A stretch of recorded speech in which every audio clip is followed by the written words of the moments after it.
because so many people, so many young girls and boys are interested in what you do. And what I do. And what you do. Now, how old are you now? 17. 17, and we met when you were? Like 11, 12. 11 or 12, and we did some photos, and now you're Made here. me look like a rock star. Yeah, I did. Made you look did. like a rock star. Yeah. Now, you're here in New York. What are you here in New York for? Just came from a John Varvatos shoot, and then I'm flying out tomorrow. You wanted to what? Model and act. Yes. Right? Yeah. And you started at 12 years old, and what did they tell you early on? That I was way too young, that it was gonna happen, but just wait a little bit, hurry up and wait. And acting and modeling, not just modeling, but Right. yeah. How tall are you? I'm 6'3" now, but I was like, when I was 12, I was like 5'10", 5'11", yeah. Right. And I signed with the modeling agency when I was 12, but yeah, they encouraged me, but it was like, you're 12, and most people are, you can't walk shows till you're 16, and you can't do a lot of stuff till you get a little bit older. So thankfully, it finally got a little bit older. But I did prove them wrong, and I did open a show at 15 years old here in NYC. So.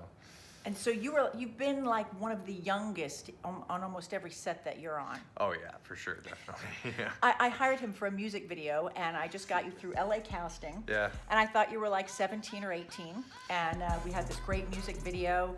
And at the end of the day, I asked, I don't know, someone on the set how old you were. I'm like, is he 18 yet? And they're like, oh no, he's 12. I'm like, what? Yeah. But you were so tall. Most of the people in the like all the other co-stars that I had were like 25, like 21 and 25, and yeah. Like when it comes to work ethic, how do you pursue this? When you've got school, you've got a family. Yeah. So I since graduated since then, high school. I took the CHESP in LA and got my high school GED. So that's how I kind of juggled that. But when I was in school, I would do homeschool and independent study. So I'd like do it on my own time, and then get on set and do my work. But with acting and modeling, you just have to be consistent and really get down to the work and not kind of put it off, because the work is gonna alleviate all the stresses of being on set and memorizing the lines and your character and whatever that is. You just really got to put the work into it, and everything else will come with it. So that's what I try to do. You've gotten to travel a bit. Here's stand up with Oh, your yeah. light setting. How old were you when you got to do your first sort of modeling traveling job? My first ever like modeling traveling job, I guess, was New York, just kind of me. But modeling traveling probably would be Tokyo. I went to Tokyo for like a month to do on a modeling contract to like go work and go audition, or like go on castings. And I went on anywhere from 5 to 10 castings a day. While I was And you were how old? I had just turned 15. I was 14 Wow. right before, and just turned 15. Yeah. And can we say one of the most important aspects to starting a career like this at a very young age is your parents? Oh yeah, I wouldn't be where I am without my parents. They're very, very supportive. I'm extremely lucky to have parents that are always around, waiting in the car when I'm going to the events and when I'm on set. But it's also with boundaries too. Like they have me do my own stuff when I'm going to meeting with agencies or meeting with clients or going on castings or auditions. I'm always in there by myself. I'm always doing the work by myself, and it's really important to do that, to kind of have your own voice and not like have parents like micromanage it all, which my parents don't at all, which I'm really, really thankful. But yeah, it's a huge part of anybody's success is having a support team there to really help develop yourself in your career. It's true. Yeah. And you know what I hear a lot? Wait, come here. Look at, first of all, the dad is there, and he's not saying anything because he's awesome. A lot of people want to get into this because they want to make, as they say, college money for their kids. Yeah. Now, college is very expensive. Mm-hmm. College is about what, 30 or 40,000 a year now? Something ridiculous like that.